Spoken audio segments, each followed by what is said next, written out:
going to Vista Auto Care, Leo Enterprise, Mission Venga, State Bank of India, Mission Veng branch was to be contact car. I can land on it. Killing Soreng and Sinang.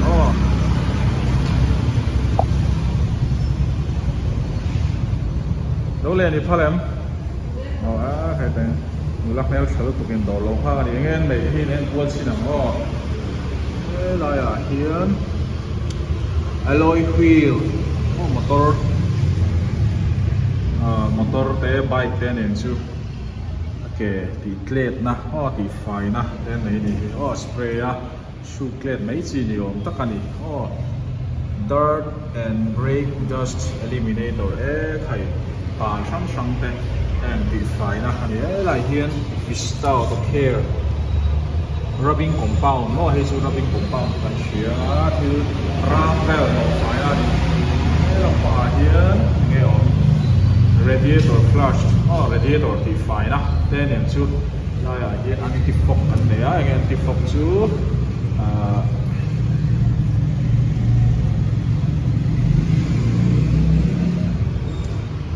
tiap mancing ya kasi sila mga ro chu glass ate helmet ate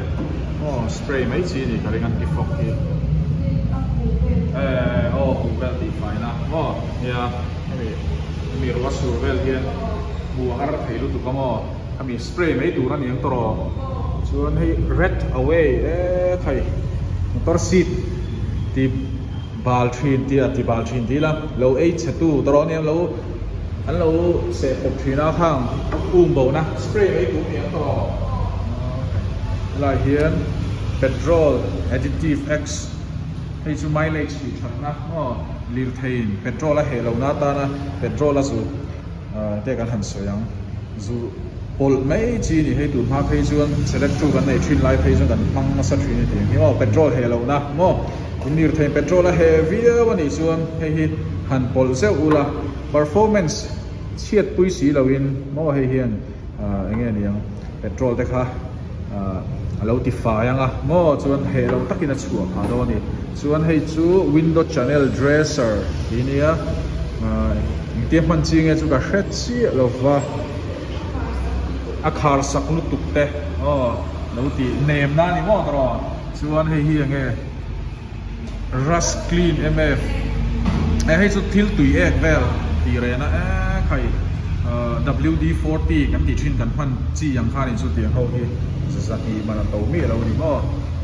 khai thilan van nei trave khai tar and buck hi stain remover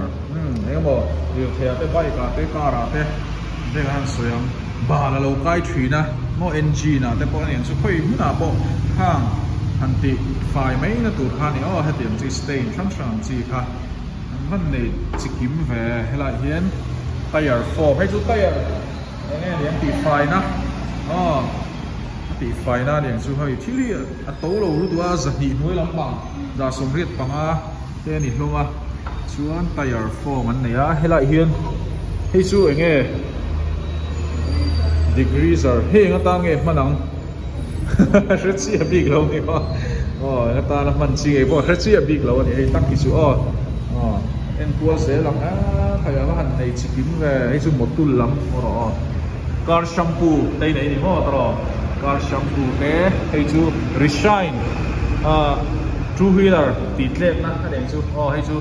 dâu tên cần xuyên thiểm làm cái chân wax ball cái thì mà sẽ wax ball hay chú company mình anh bike tịt lên na thì chú riết nó mà hành lông ngái về hay hí nghe hay chú cắt đèn glaze scratch away ini em dengan mancing itu kasih sih lewat thil rang remove na ti re na thil rang te han ti re na de he ka lei pha langai ke pon chuan he hi nge an han nei chi kim ve metal polished he hi ang tiam mancing nge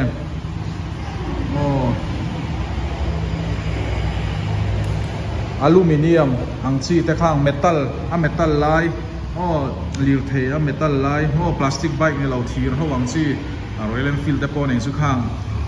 thìr lai ang chi ti klet na ni chuan heng te hi nge ni engine oil additive engine oil la bolchi engine oil i thatu te pawh ni ang chu engine thua fai tu te pawh ni dawn hei chu hui dara hman chi nia chuan engine oil dia ti chinge chu ka hre bik chi lo ka voi khat bu na ni ma se helai hian features te direction for used ngai sia khi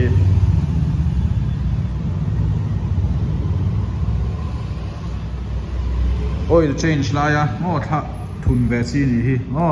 tiang te chu nian va han nei chi kim ve chuan hei shampoo man tlom engzam le shampoo hi pakhat so pakhat lom top tro ti te ko hi a to ka ring chuang lo sa som nga panga khai tlom turu heavy sorry hei hi sorry car shampoo chuan grease te hi tro hi chu high performance grease mo linga man hei ve thung chu shoe clet na lo mi ka hei chu sponge chang chi te nia chuan enge hei chu hei da poi sponge chang chi thau kha ni microfiber cloth an te hi ro ha thei chi ang kha shoe ro na ani mai to hei po hi shoe na thau hei chu sponge chang chi ale lampang a shoe ro na mo ki to e lam deuh chi bul lang deuh chi om ta a hnung lampang hi nge niang a ti phon na sia lang reng tro khai lei tu ka banga ve kai kon he lampang hi motul lampang an da Vista hello hey engine oil tra 15W50 eta 10W50 he so minol pui chon tan man to sa ni am thil thar lu tu chu li lo ma se he nei kim khop mai school tarapan chi de tin hei hi coolant te pawh nei ni mo radiator ham ho wina li the kan man chi hei hi enge ni ve ngai leather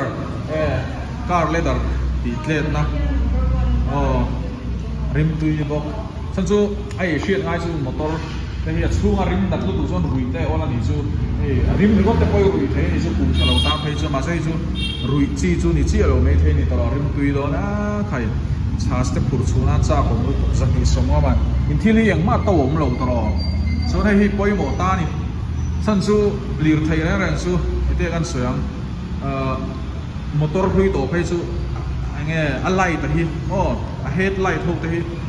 a thim khup zela ni ti hi la thima an mal lo thina chu to de doin do ra te kan ti tle ti ra ma se kha ngai to mani na ti ve mai thei to hi cheng sariat man do ra sang ni sang thu ma ti ra ngai lo reng manin a ti tle ve rak thei to ni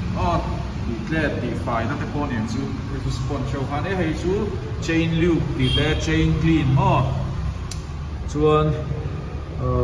tiang te pai a repair na te yang te man chi nge chu ka hrat chi lawa kai chuan shine and go hei hi motul ho nge ne an lir thei ti tlet na ani chu hei chu lar to sa kan hriat sa nia chuan hei hi nge ni ngai throttle clean carburetor la injector ti tlet na ti tlet na te kan ti ka soi sual ti fai na ani chan chu carburetor te fuel injected engine ho hetiang chi ami zo te cha injector kan ti me hei ta ko injector an lam tia fuel injected engine ho te he mi ho hi ti fai ran hin ngai battery na a bar battery na chu chuan performance ti se thrina chu tiang chu sum tam tak se ngai to lo he mi lei mai hian ti fai mai do ni engkim hin nei tha ni hi a tro hei te hi nge dry clean dry clean hei hi tu lai a chuan a common to an pian lir thei kan sil hian tuing kan khua chu min huwa shampoo demo foam chang kan hawa kan ti hul le thina kha ti ngai lo khan tu lai a chuan tui man ngai lo waterless wash and shine an ti hi om to a ti hei ran te po tui tel lo in a pual thei do kan spray fire kha ti do khan he ti ho hi kan spray a shu ro ani me a tu yang ai to lawa hu ve lawa fire clever se ni hei te ingza man nge ni reng sa thum som nga panga to lo ani chuan hei hi enge glass clean hei hi chu a glass ti tle na ni ve me chu tro glass clean hi zali som ru to lo ani ting ke po hei engza man nge kha hei zaruk man ania hemi carburetor le injector ho ti fai na hei Vista nge shampoo ba na salu tuk to ho ติไฟนะคะเนี่ยตัวเราให้พอจะคุ้มสมดีมันก็คืออันไหนชอบดีวันนี้ไอ้ที่ยังไงดีคือSpray Max Shine Hybrid Mirror Finish ให้พออดีเคล็ดนั่นลำปังเท่านี้อ๋อเจนสักทีสมงามันอันนี้อ่ะส่วนไอ้ที่ Helmet Clean โอ้ให้ปล่อยหมดตุนไล่ส่วนให้ไอ้ส่วนละพอลีร์เทย์ทราบ้ากับ Helmet ทรากันจริงว่า Helmet บาลด์คุมแต่ริมเชลคุมแต่ให้อินฟักตัวเล่นชื่อว่าจะ Helmet ตีตีไฟโฟงไอ้ให้ Helmet ตีไฟนั่นก็แค่เงินเลยสักมันเงี้ยสักทีสมทุ่มมันโซ่นี่ใครแต่เงี้ยชื่อนี่ส่วนให้ฮีสเปรย์ให้จุดร้องกันนี่ไหมให้ยังก็หลังเงี้ยก็หลังที่ช่างของให้ปวดซาเล็กนี่เราวินก็หลังช่างทันเทเอาวะที่เฮียให้ชิงลำเต้นี่ฟ้าเต้ทุ่มเต้เนี่ยจุดสักทีสมกับมันว้ายจุดนั้น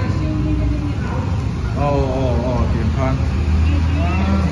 ซิลเวอร์เต้ใครวิสตาฮิมันง่ายนี่สักทีสมทุ่มมันจะจุดวิสตาฮิอินเดียคอมพานีเนี่ยResil Chemicals เป็นก็รู้การนักการนี่แต่เสียมันนี่อินเดียเสียมันเนี่ยที่มันจะโตเทแล้วว่า import โตเด้อแต่ว่าเลี้ยงง่ายถ้าดูน่าชนเลี้ยงง่ายโตแล้ววันนี้ที่ไง excellent in auto detailing ดูได้ชน detailing ล้ำกันง่ายไปว่า shine ให้จุดแก่จุดโตไปแล้วกันง่ายสังที่สักวัดส่งมาโตระโตเด้อเดี๋ยวตีง่ายโตแล้วบินมานี่แต่ปุ่นตีแบบที่โดนนี่เฮงทิลพังไทยชวนตรอใครราบข้าวรถตัวอินทิลไหนที่ใครจีเรื่องมันเส้นชิงข้าวมันเทกับเราเอ็นแล้วลอยที่เจ็ดนะครับจะรีส่งหิมันส่วนฮีระบิงกลมปังเหียนฮีสังขัดสะทุ่มส่งหิเลยปังอ่ะนี่เฮียนสิงห์ตาสังเกตคนชินค่ะส่วนสาระส่วนดาไกลละมันน่าเล่นจนไปไอ้ตามมิชชั่นเวลาเฮียนState Bank หัวอ่ะสตูดิโอเป็นท่าลูกอ่ะเฮียนมันนี่อันติฟอกแต่เฮียจะติส่งงาปังอ่ะแล้วหันโยนลงไปเรดิโอ flash แต่เฮียจะทุ่มสมุดปังอ่ะมันจะได้กันเนี่ยตัวก็มันรู้ทีหลังแล้วว่า